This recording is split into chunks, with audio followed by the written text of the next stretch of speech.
Line চন্দ্রবিন্দুর গান মনে আছে? জুজু জুজু আমাকে থাবা দিও না, তুমি তো জুজুসো না। তা এই গানটার কথা হঠাৎ করে উঠছে কেন? উঠছে এই কারণেই যে ভোটের বাজারে এরকম দুটি জুজু ঘুরে বেড়াচ্ছে। তা হলো সিএএ এবং এসআইআর। প্রথমে এসআইআর প্রক্রিয়া লাগু হলো রাজ্যে, তবে এই এসআইআর লাগু হতেই আতঙ্ক গ্রাস করেছে মতুয়া সম্প্রদায়ের মধ্যে। যে সিএএ তাস খেলে শান্তনু ঠাকুর বনগাঁয় জয়ী হয়েছিলেন, রাজ্যে এসআইআর লাগু হতেই সেই তাস নিমেষেই কর্পূরের মতো উবে গিয়েছে। এসআইআর আতঙ্কে ভিড় বাড়ছে মতুয়া ঠাকুর বাড়িতে। সিএএ তে আবেদন করেছে। সিএএ এর কার্ডে অধীনে হিন্দুত্ব শংসাপত্র, যা মতুয়া কার্ড নামে পরিচিত, সেই কার্ড নেওয়ার জন্য মতুয়া ঠাকুর বাড়িতে ভিড় বাড়ছে। কারণ বিহারে এসআইআর প্রক্রিয়া শুরু হওয়ার পর থেকে মতুয়া সম্প্রদায়ের মধ্যে নাগরিকত্ব হারানোর ভয় তৈরি হয়েছে। এরা বেশিরভাগই বাংলাদেশ থেকে এসছেন। 2000 সালের কাছাকাছি সময় অনেকেরই 2002 সালে ভোটার লিস্টে নাম নেই, আবার অনেকের রয়েছে, তবুও তারা আবেদন করতে এসছেন ঠাকুর বাড়িতে। এসব নিয়ে যখন বাড়ছে উদ্বেগ, তখনই নজরে আসলো আরেক ঘটনা। সমাজ মাধ্যমে এক বিতর্কিত পোস্ট করে বসেছেন হরিণঘাটার বিজেপি বিধায়ক অসীম সরকার। তার দাবি, এসআইআর এর নাম কেটে দিলেও সিএএ তে আবেদন করলে আপনি নাগরিকত্ব পাবেন এবং ভোটার লিস্টে আপনার নাম উঠবে।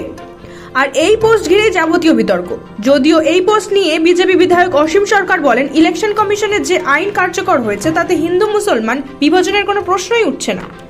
আইনের মধ্যে যাদের নাম থাকার কথা তা থাকবে, যাদের নাম বাদ পড়ার কথা তারা বাদ পড়বে। তাদের দাবি, স্থানীয় হিন্দু বা মুসলমান কারোর নাম ভোটার তালিকা থেকে বাদ দেওয়ার ক্ষমতা নেই কারোরই। যদিও অসীমের এই মন্তব্যে রাজনৈতিক মহলে নতুন করে বিতর্ক শুরু হয়েছে। ভয়ঙ্কর বিপদে ফেলতে চলেছে এই বিজেপির এসআইআর। রাজবংশীদের টার্গেট করেছে এসআইআর। ওরা বলছে মুসলমান মুসলমান মুসলমান মুসলমান, আর কতজন হিন্দু পরিবার সমস্যায় পড়বে মিলিয়ে নেবেন। তাদের সামনে গিয়ে তখন দাঁড়িয়ে মুখ দেখাবার মতো মুখ থাকবে তো এই মিঠুন চক্রবর্তী, শুভেন্দু অধিকারীদের? কেন সীমান্ত ফাঁকা হবে? সীমান্তে গ্রামে মানুষ আছে, থাকবে। শুভেন্দুর কথা আপনি বিশ্বাস করেন? 1.5 থেকে 2 মাস যাক, যখন রাজবংশী থেকে মতুয়া বহু হিন্দু তারা বুঝতে পারবেন যে এই এসআইআর নিয়ে কত বড় সমস্যায় বিজেপি তাদের ফেলেছে। আমি সেদিন দেখবো এই অমিত মালব্যরা কোথায় থাকেন। এ মশাই, আপনি টুইটে বোঝান কেন? অমিত মালব্য সশরীরে বাংলার একটা গ্রামে এসে একটা দেখিয়ে বলুন না, আমি হচ্ছি সেই অমিত মালব্য যিনি বলেছে যে বাংলা বলে কোনো ভাষা নেই, বাংলা মানে বাংলাদেশি ভাষা। এসআইআর নিয়ে সরগরম বাংলার রাজনীতি। এসবের মাঝে গত 30শে অক্টোবর বিজেপি সাংসদ জগন্নাথ সরকারের একটি মন্তব্যে তোলপাড় হয়েছে বাংলা।